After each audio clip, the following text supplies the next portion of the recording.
귀한 강단에 세워주신 우리 주 여호와 하나님께 감사와 찬양을 올려드립니다. 또 귀한 자리에 서도록 초청해 주신 존경하는 우리 조재용 목사님과 또 우리 장로님, 또 우리 이 선교회 모든 회원들과 성도 여러분들께 감사와 축복의 말씀을 드립니다.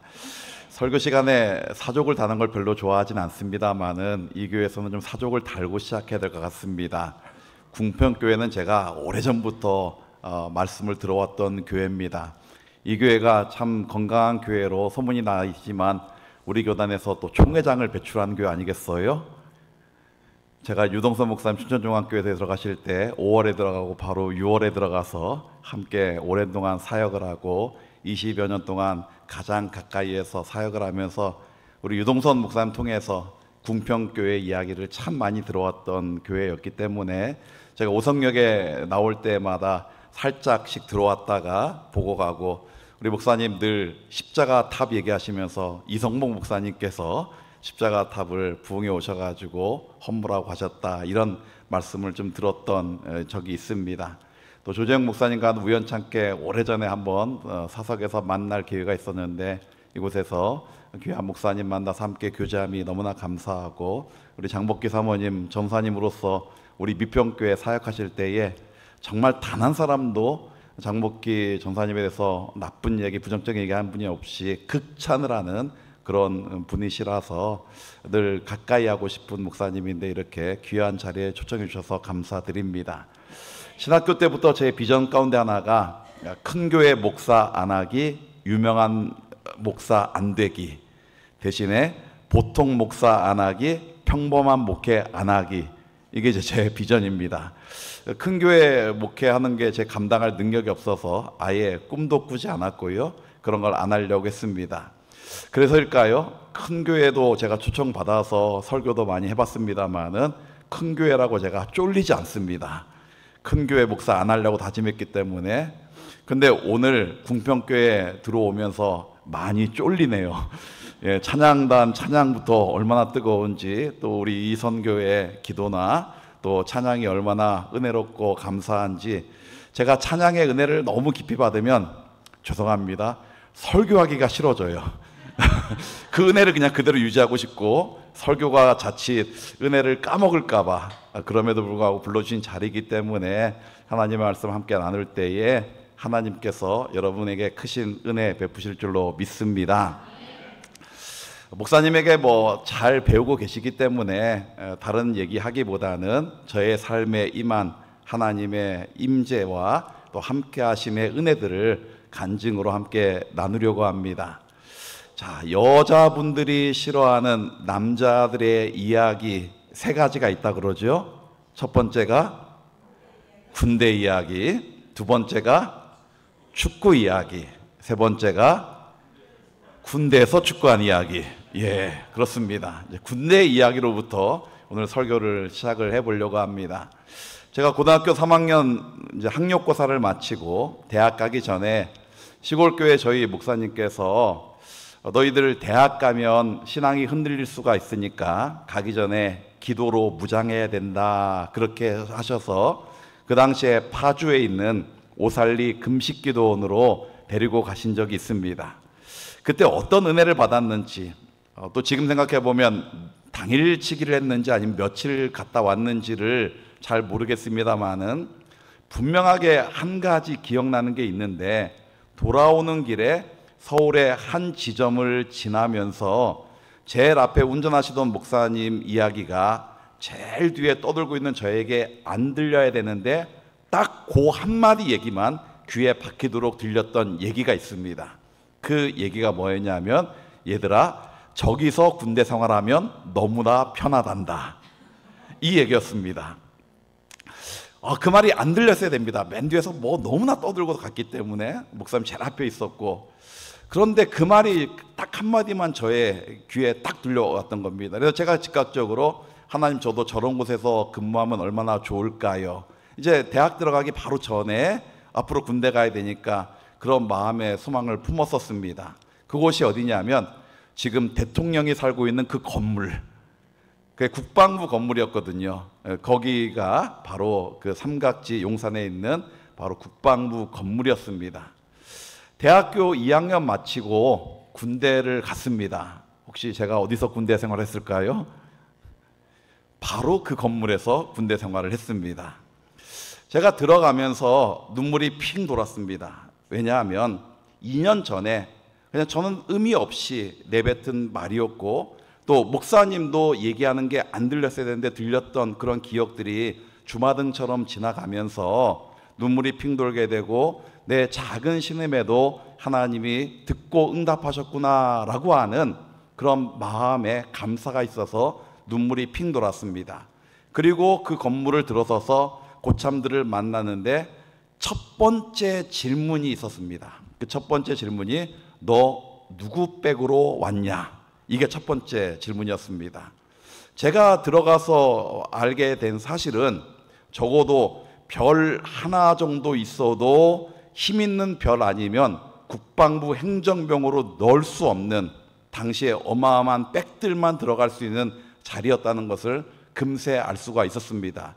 그러니 자기들이 다 백을 가지고 있었고, 제 바로 밑에 후임도 외삼촌이 별 3개, 그 정도 급 돼야 국방부 행정병으로 들어올 수 있는 자리인데, 시골에서 나물 캐다가 시장에서 좌판해서 팔고, 또 그 생활보호 대상자로 자라면서 어머니가 식모 생활하고 아버지 32살에 푹 맞아 쓰러지고 가난하디 가난한 그 집의 아들은 절대 들어갈 수 없는 자리라는 것을 그때 깨닫게 되었던 거죠.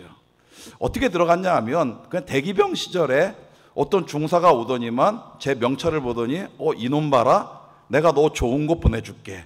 그래서 제가 속으로 아니 중사가 무슨 힘이 있다고 그렇게 생각했는데, 일주일 만에 국방부 행정병으로 명령이 난 겁니다. 가는 날 그 중사가 다시 찾아와서 너 중사라고 우습게 알았지? 제 마음 들킨 것처럼 그렇게 얘기하시더니, 이유가 다른 게 없습니다. 내 명찰 봐라, 조규, 이름도 생각 안 납니다. 뭔데? 저희 아버님 돌림자고요.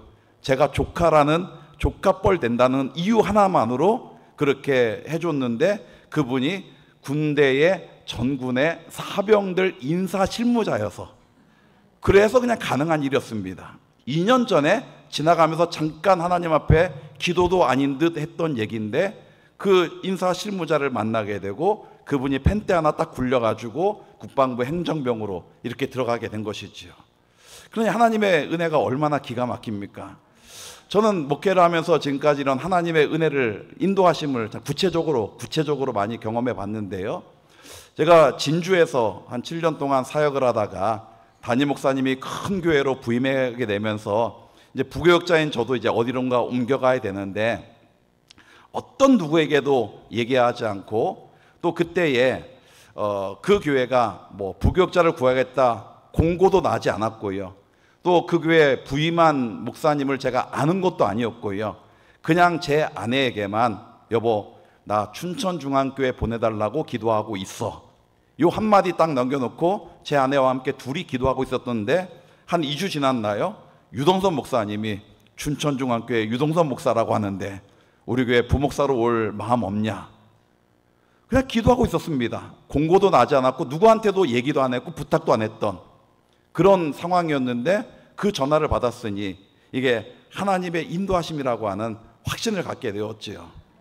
아까 들어오기 전에 목사님과도 나눴습니다만, 제가 미평교회 오기 전에 한 3년 전부터 가까운 우리 선배 목사님들을 찾아다니면서 마음의 소망이 하나 있는데, 마지막 목회는 청주 미평교회 같은 데서 했으면 좋겠다, 이렇게 여러분에게 얘기를 하고 다녔었는데, 제가 청주 미평교회 담임 목사입니다. 예, 제 아내는 저에게 항상 입 조심하라고 얘기합니다. 당신이 얘기한 대로 하나님이 자꾸만 인도해 가시니까 함부로 얘기해서는 안 되고, 얘기를 하더라도 좋은 것만 얘기해라, 뭐 이런 얘기를 할 정도로 제가 하나님의 구체적인 인도하심을 이렇게 경험을 합니다. 어쨌든지 간에 그렇게 군대에 들어갔습니다. 참 저희들은 국방 주식회사라고 할 정도로 너무나 편했고요. 마음대로 나갔다 왔다 할 수 있는, 부대인데 밖에를 마음대로 왔다 갔다 신고도 없이 할 수 있는 그런 보직이었습니다. 그러니 매일마다 저녁 되면 교회를 가서 맨날 놀고, 3년 군 생활하는 동안에 단 한 번도 점호를 받아본 적이 없는, 남자분들이 이게 어느 정도 어마어마한 얘기인지는 아실 겁니다. 3년 동안 점호를 단 한 번도 받아본 적이 없고, 그래서 그냥 제가 놀고 싶으면 언제든지 놀고, 어디를 가고 싶으면 마음대로 갈 수 있고, 밖에 나가고 싶으면 마음대로 갈 수 있는 그런 특별한 보직을 받았기 때문에 매일 저녁마다 교회를 갔습니다. 한 5시쯤 되면 교회 갔다가 거의 12시가 되면 교회에서 돌아오고, 그러다가 이제 기도하는 친구들이 하나둘씩 모이기 시작하고, 그러면서 부대장에게 당시 안수 집사님이었는데 건의를 하나 했습니다. 일석점호 이후에 10시 이후에 1조점호 아침 6시 전에 그 사이에 종교 생활을 자유를 보장해 달라. 기독교든 천주교든 불교든 상관없이 보장해 달라. 저희들이 그렇게 얘기한 것은 기도로 모이기 위해서 그렇게 요청을 했고요. 부대장이 안수 집사님이었기 때문에 흔쾌히 그 명령을 내려주셨기 때문에 저녁마다 모일 수가 있었습니다. 근데 매일마다 이렇게 모이는데 저는 지금까지 그 국방부 들어가서 단 한 번도 그 저녁을 빠진 적이 없습니다. 휴가 보내줘도 다시 저녁에 들어오고, 외박 보내도 같이 들어오고. 그러니까 내무반에 있는 고참이나 후배들이 이해가 안 되는 거죠. 저놈은 밖에 내보내줬는데 다시 들어온다고. 이렇게 해서 매일같이 이제 교회 생활하는데 저희가 70명으로 부대 교회가 시작을 했어요. 그 당시 이제 국방부가 창설되면서, 부대가 창설되면서 70명으로 시작됐는데 1년 만에 800명으로 성장을 하게 되었습니다. 예, 반응해 주셔서 감사해요. 예, 800명으로 성장했는데 군대니까 가능한 얘기인데, 군대라고 또 가능한 얘기는 아니거든요. 참 매일마다 그 부흥을 위해서 간절히 기도하고, 그 당시에 거의 안 믿는 친구들, 사회에서 믿었던 친구들은 교회에 잘 안 나오고 예배에도 그냥 간신히 나왔다 가지만, 새로 믿은 친구들이 굉장히 많이 일주일에 몇십 명씩 들어오면서 굉장한 부흥을 경험하게 되었습니다. 그때에 7명의 친구들이 매일 밤마다 모여가지고 기도했던 기도 부대가 있었어요. 그러니 지도해 주셨던 전사님이라든지 또 지도하는 집사님이라든지 저희 사병들을 얼마나 이쁘게 보셨겠어요. 그 20대 새파랄 때 나라에 끌려와가지고 그 교회에 열심히 기도하고 전도하고 이러면서 날마다 부흥되어 가니까, 그러니까 너무나 이쁘셨던지 우리 전도사님이 하루는 서빙고에 있는 군인 아파트 자기 집으로 저희들을 초대했습니다. 7명. 지금도 잊지 않는 게, 우리 후배가 빨간색 프라이드 차 아시죠? 프라이드에 7명 때려 넣어가지고 그래서 그 집을 놀러 갔던 기억이 있습니다. 가기 전날에도 역시 모였습니다. 가기 전날에 금요일이었는데 모였고, 저희는 모일 때마다 그 어떤 제목이든지 일단 주여 삼창부터 크게 외치고 그리고 간절히 기도했던 때였습니다. 그러면서 그때도 다음날 전사님 댁에 가야 되는데 과연 무슨 선물을 가져가야 될지 주님께서 지혜를 주셔서 알려주시옵소서 주여 삼창하고 그렇게 뜨겁게 기도했습니다. 여러분, 혹시 다른 집에서 초대받으면 뭐 가져가면 되겠어요? 초대를 못 받아보신 거예요? 아니면 안 가져가신 거예요? 예, 뭐 가져가면 되겠어요? 그냥 뭐 휴지, 굳이 거기까지 기도할 제목은 아니겠다. 그러나 저희는 그 당시에 성령 충만해서 작은 것 하나라도 우리 주님의 인도하심이 아니라면 움직이지 말아야 되겠다라는 성령 충만한 마음이 있었습니다. 그래서 그냥 그 제목 하나 가지고 내일 전사님 댁에 초대받았는데 어떤 선물을 가져가야 될지 주님께서 알려달라고 그렇게 주여 삼창하고 뜨겁게 기도했는데, 기도 마치자마자 한 친구가 우리 하기스 사가자. 하기스 뭐지요? 아기 기저귀입니다. 하기스 사가자. 그래서 그 다음날 하기스 기저귀를 사갔습니다. 문제는 우리 전도사님이 결혼하신 지 10년인데 전도사님이 불임이라 임신할 수 없는 사람이었습니다. 더 큰 문제가 있습니다. 사모님도 불임이었습니다. 의학적으로 두 분 다 아예 불임인 분이세요. 한 분만 불임이라도 임신이 불가합니다.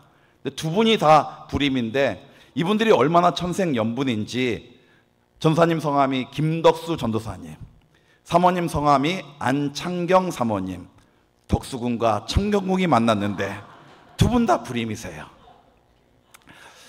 그런 집에 하기스를 사갔습니다. 그날 그곳 가서 잘 얻어먹고 기분 좋게 놀다가 돌아왔는데 저희들에게 들려온 소식이 뭐였냐면 사모님이 엄청나게 상처받았다는 얘기였습니다. 어떤 상황인지 충분히 이해되시죠?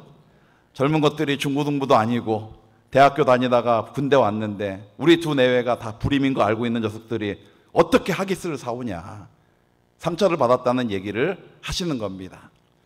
그때 그 얘기를 아주 우리를 잘 섬기셨던 집사님 중에 한 분, 유정숙 집사님이라고 소령 부인이었는데 그 유정숙 집사님에게 사모님이 얘기를 하신 거예요. 그다음에 유정숙 집사님이라는 분이, 그분도 역시 성령 충만하고 기도 많이 하시는 분인데 이분이 뭐라고 얘기했냐면, 사모님, 우리 신우들이 기도 많이 하고 성령 충만한 거 아시지 않습니까? 저 아이들이 하기스 사올 때 장난으로 사왔겠습니까? 살아계신 하나님에 대한 믿음을 가지고 기도하며 사왔을 텐데 사모님이 믿음으로 응답하셔야 되는 거 아닙니까?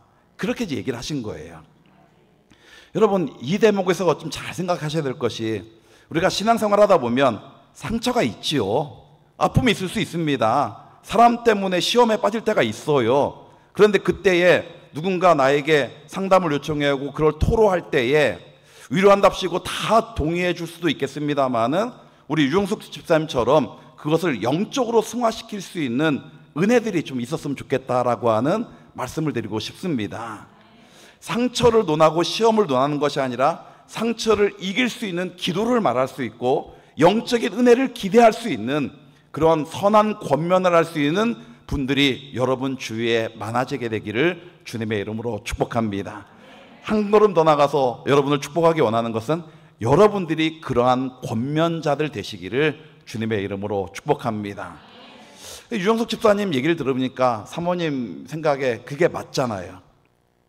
전사님과 사모님이 영적으로 굉장히 포스가 있는 분들이셨습니다.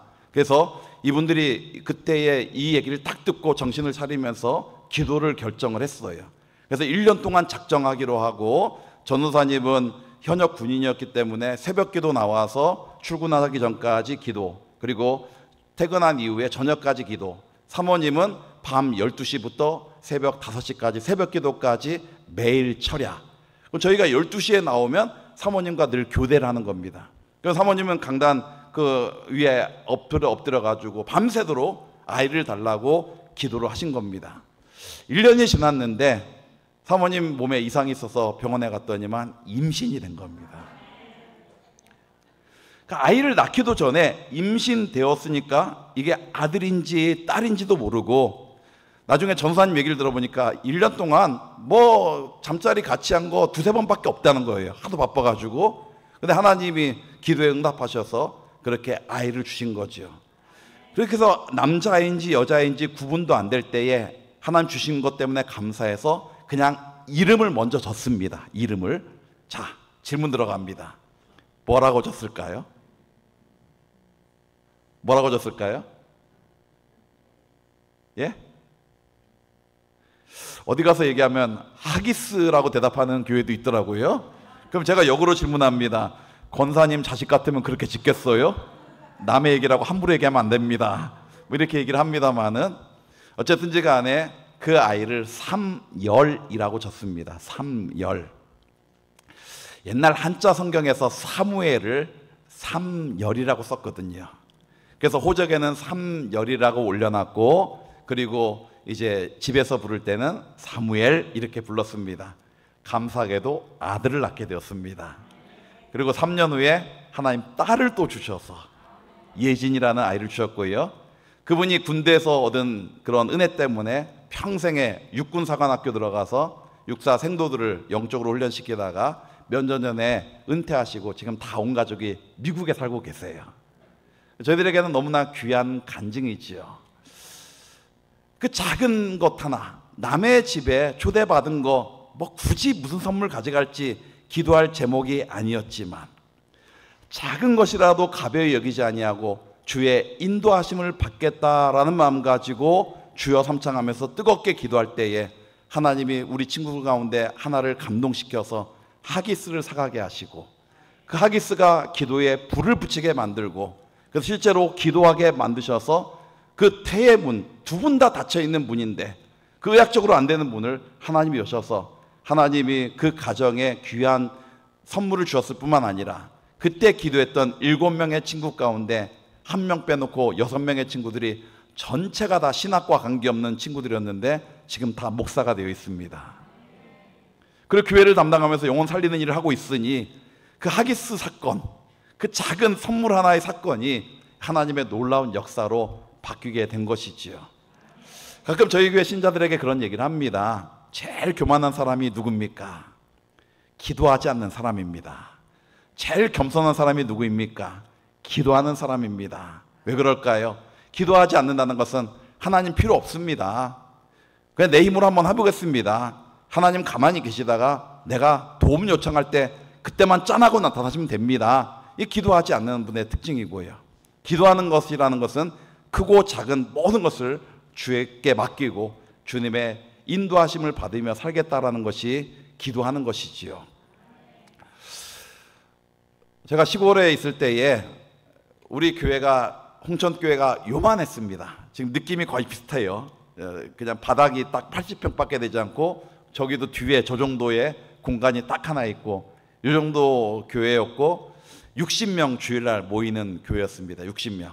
그래서 그렇게 모이는 교회였는데 하나님께서 이제 어떤 예배당 건축에 마음을 주셨어요.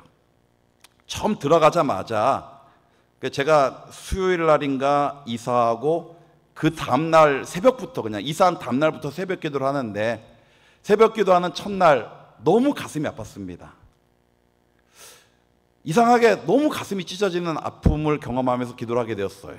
나오면서 제 아내에게 여보 너무 가슴이 아프다. 뭔지 모르지만 뭔가 가슴이 너무 아프다 그랬는데 제 아내도 똑같은 그런 마음을 느꼈던 거지요. 나중에 이제 계속 부임해서 한두 주 지나다 보니까 예전에 한 200명까지 모이던 교회였는데 20년 동안 계속 무너져 가면서 최근에 전도된 교회 신자가 뭐 6, 7년 이전에 이제 최근에 전도된 사람이 이제 그 정도 되고요. 계속 떨어져만 나가고 그리고 연세 많은 어른들만 남은 교회. 젊은이들은 거의 없고 연세만 남은 교회.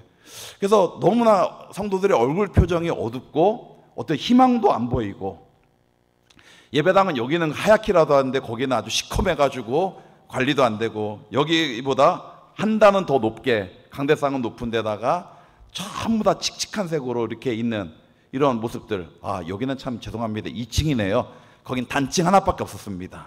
단층 하나밖에 없는 그런 교회였습니다. 근데 하나님께서 저에게 계속 마음에 기도할 때마다 예배당을 먼저 지어라. 그럼 마음에 감동을 주세요. 계속. 그래서 저는 이제 기도하면서 뭐 교인들 파악도 안 되고 부임도 안 됐는데 감동을 주시니까 10월에 16일 날 부임했는데 11월 그 다음 달 당회 때에 하나님께서 저의 마음속에 예배당 건축하라는 감동을 주십니다. 이렇게 당회 때 겁없이 내놨습니다. 부임 한 달 만에. 그 막내 장로님이 물어보세요. 그러면 도대체 몇 평을 짓기를 원하십니까? 이렇게 이제 질문이 들어왔습니다. 그래서 제가 이제 그냥 마음에 감동이 있는 대로 600평을 짓기를 마음에 감동을 주십니다. 이렇게 얘기했습니다. 죄송한 말씀인데 지금 제가 홍천교회 담임 목사로 그때처럼 간다 그러면 절대 그렇게 안 합니다. 왜냐하면 지금은 계산이 너무나 잘 되기 때문에 그렇습니다. 그 당시 형편으로 200평도 못 질 교회입니다. 200평 지으려면 교회가 휘청휘청할 수밖에 없는 재정 구조와 그런 인원들밖에 없기 때문에 그렇습니다. 근데 마음에 600평을 짓기를 원하시고 그런 마음에 감동을 주셨어요. 그래서 당회에 그대로 얘기했고요. 선임 장로님이 강원도 교육청 뭐 교육장도 하시고 엄청나게 엘리트신데 엄청 존경받는 분이셨습니다. 그리고 저희 아버님과 동갑이셨습니다. 아버님과 동갑이셨던 장로님이신데 장로님 제가 7년 동안 목회하면서 그 장로님이 단 한 번도 목사님 안 됩니다라는 얘기를 한 적이 없습니다. 항상 이렇게 정말 이렇게만 말씀하셨습니다. 목사님 기도하고 정하신 거면 저희들은 순종하겠습니다. 식사하면서 우리 조재영 목사님 사모님이 우리 이인영 장로님 말씀 자랑하시면서 장로님도 똑같이 그렇게 하신다고 말씀하셔서 아, 이 교회 되겠구나. 예, 뭔 얘기를 해야 아멘이 나오는 거죠? 예, 예. 동역자들이 함께 기도한 것에 응답하면 전 된다고 믿습니다. 근데 아까 말씀한 것처럼 그게 안 되는 일이어야만 합니다. 될 수 없는 일이었습니다. 지금 계산해 보면 200평도 불가능한 일이니까. 근데 장로님이 그렇게 하셨고요. 그 당시에 시골에 중심에 있던 예배당을 완전히 외곽으로 옮기면서 허벌판에 맹지에 땅이 있었는데 맹지에 길을 내기 시작하고 그곳에다 예배당을 600평을 졌습니다.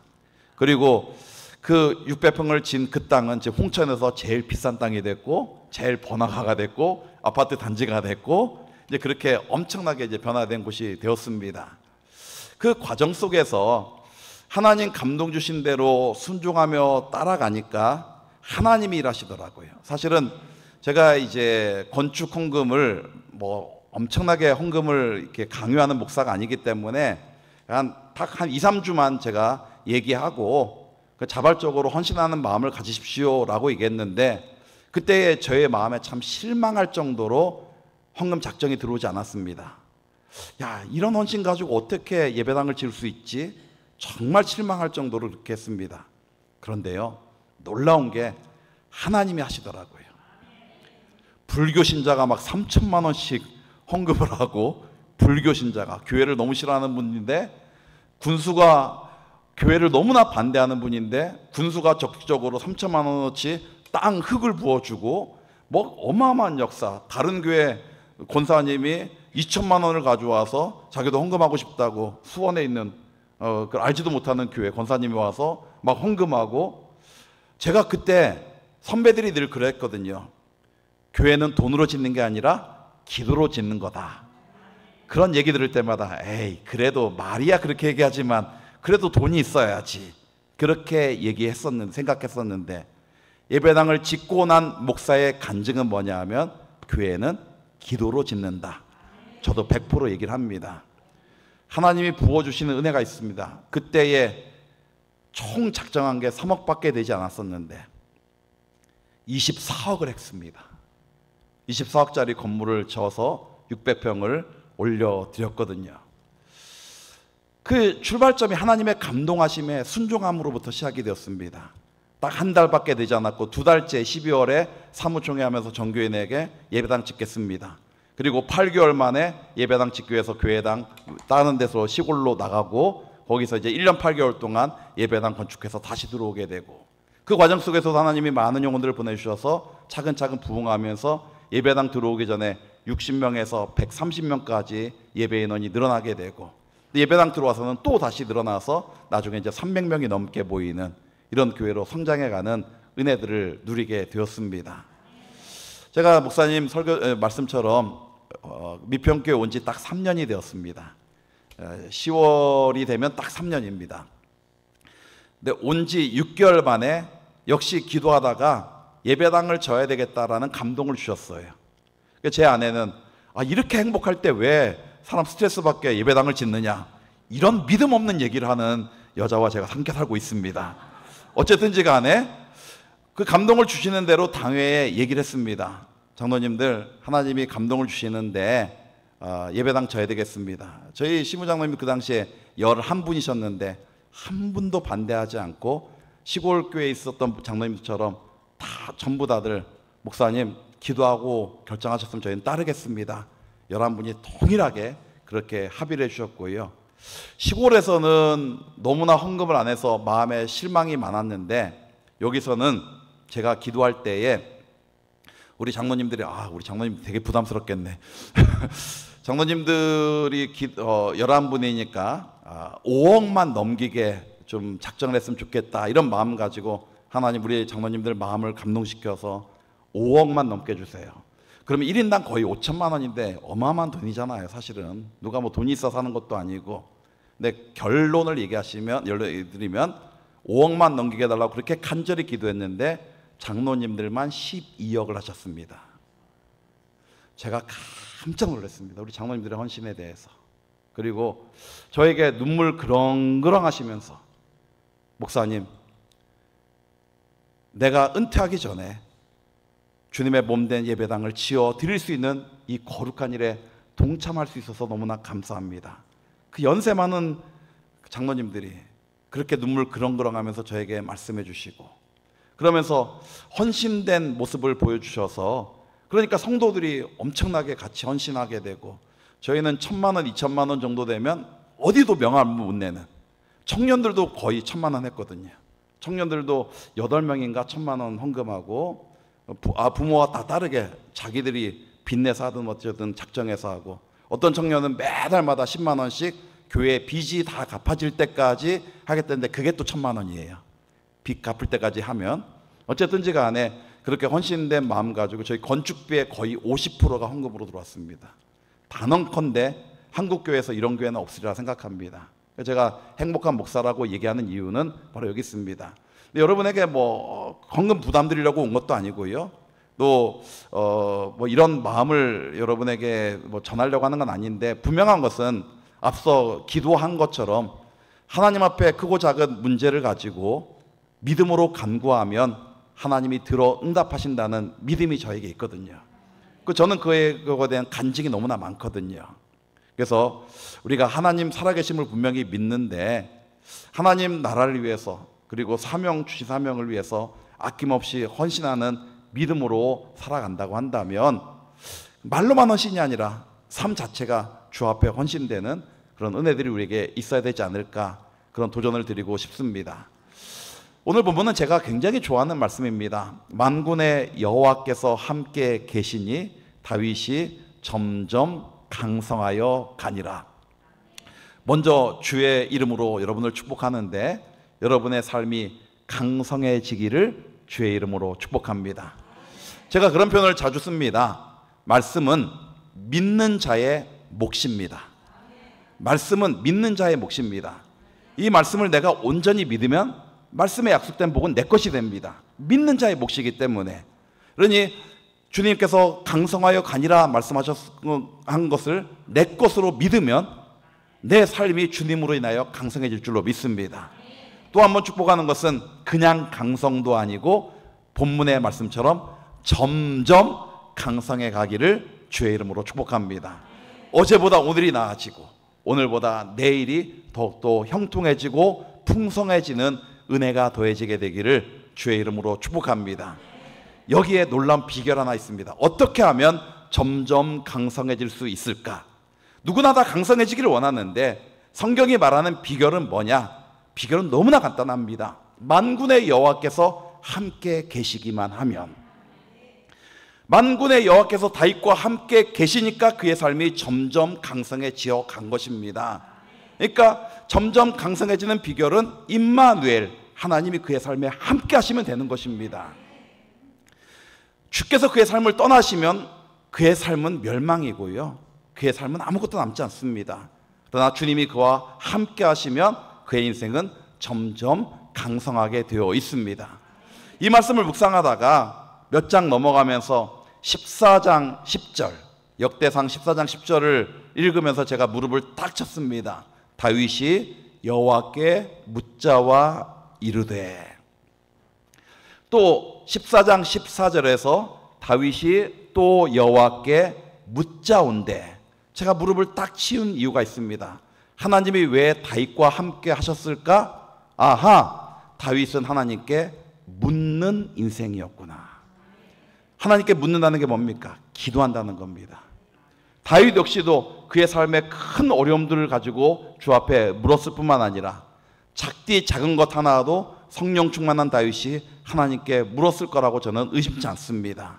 앞서 저의 간증처럼 남의 집에 초대받은 그 상황 속에서 뭘 사가는 거 큰 문제 아니지만 크고 작은 삶의 문제를 주 앞에 물었더니 주님이 기도하는 가운데 감동을 주셨고, 감동에 순종할 때에 태문을 열어주셨고, 그걸 통하여 많은 이들이 목회자로 헌신하게 되었고 각 교회에서 영혼들을 키워나가는 일꾼으로 성장되었던 것을 보게 되거든요. 그러니 오늘 말씀, 지금까지도 기도 많이 하는 삶을 살아오셨겠지만 행여라도 여러분의 기도가 게을러졌다면 말씀이 다시 한번 도전되어서 할 수만 있으면 저는 새벽 기도를 굉장히 중요하게 여기는 목사 가운데 하나입니다. 제 평생의 새벽 기도만큼은 하나님 앞에 끊이지 않고 드리겠다라고 다짐했고요.